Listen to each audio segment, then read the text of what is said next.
The Hyperion class has formed a solid core of the Earth Alliance (EA) fleet for several decades. Hyperion ships have participated in almost every Alliance military engagement since the turn of the century. These vessels are robust, well-armored, and come in various variants designed for different operational purposes. Unfortunately, they faced significant losses against the Minbari during the war, resulting in the destruction of many ships. Most Hyperions in operation today were built after this conflict, hastily constructed to reinforce EA defenses against opportunistic neighbors. Recently, the newer and more advanced Omega destroyers have started to replace Hyperions in the naval inventory. However, there are no plans to retire the reliable and proven Hyperion design entirely. Instead, they continue to operate both independently and alongside the more costly and powerful Omegas.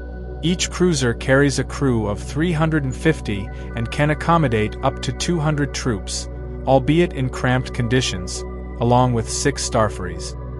History of Hyperion development *. In 2161, Earth Force initiated a project to develop its first jump-capable cruiser.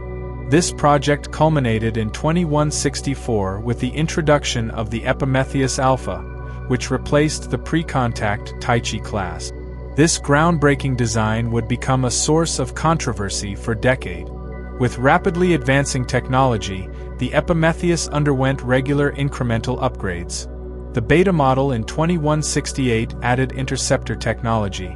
The Gamma model in 2177 included early missile racks and the new interceptor Mk1. The Delta model in 2184 debuted the standard missile rack and the basic particle beam.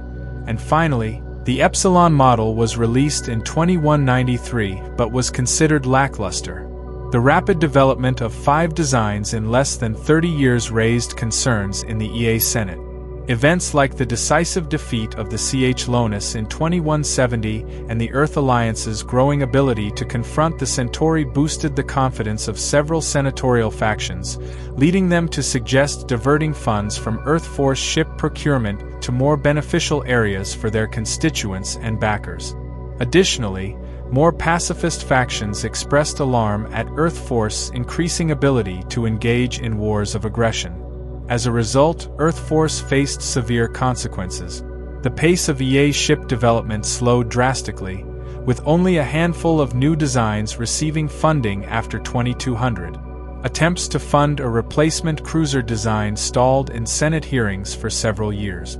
Finally, in 2205, approval was granted for a brand new class of cruiser, the Hyperion.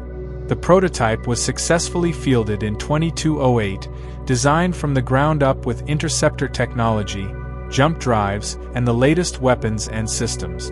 However, internal conflicts delayed Earth Force from fielding the production Alpha model. The Senate was increasingly preoccupied with the possibility of civil war rather than focusing on military expansion. The Hyperion demonstrated its effectiveness when Mars openly rebelled against Earth in 2012. The cruisers swiftly quelled the rebellion with minimal losses.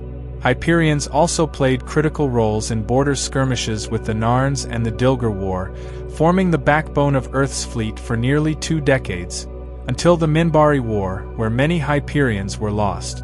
Those that survived or were salvageable were quickly repaired and redeployed to protect Earth's colonies. The Hyperion cruisers come in several variants, some of which served as testbed ships. Alpha model 2216 to 2247. This was the main variant during the Dilger War, armed with 2 particle cannons, 5 medium plasma cannons, 3 particle beams, and 4 Mark I interceptors. Beta model 2217 to 2232 equipped with Class S missile racks. This model had its crew capacities reduced due to missile supply constraints. It was quickly retired after the Dilger War. Delta model 2240 to 2247. This model showcased Earth's pulse cannon technology, armed with 4 heavy pulse and 3 medium pulse cannons, along with 2 medium plasma cannons. Gamma model 2230 present designed as a troop carrier. This model remains in service, boasting 3 heavy and 2 medium plasma cannons. The Gamma carries 400 troops, 30 ground vehicles, and shuttles, allowing for efficient delivery. It was replaced by the more efficient Tantalus class. One of these ships was present at Babylon 5 during the station's declaration of independence. Kappa Model 2256 present serving as Earth's primary mine layer and sweeper. This model is equipped with 5 medium pulse cannons and 60 mines. Epsilon Model 2246 present produced at the beginning of the Minbari War. This command cruiser was armed with 2 heavy lasers and 2 heavy plus 3 medium pulse cannons. It suffered similar fates as other Hyperions during the war.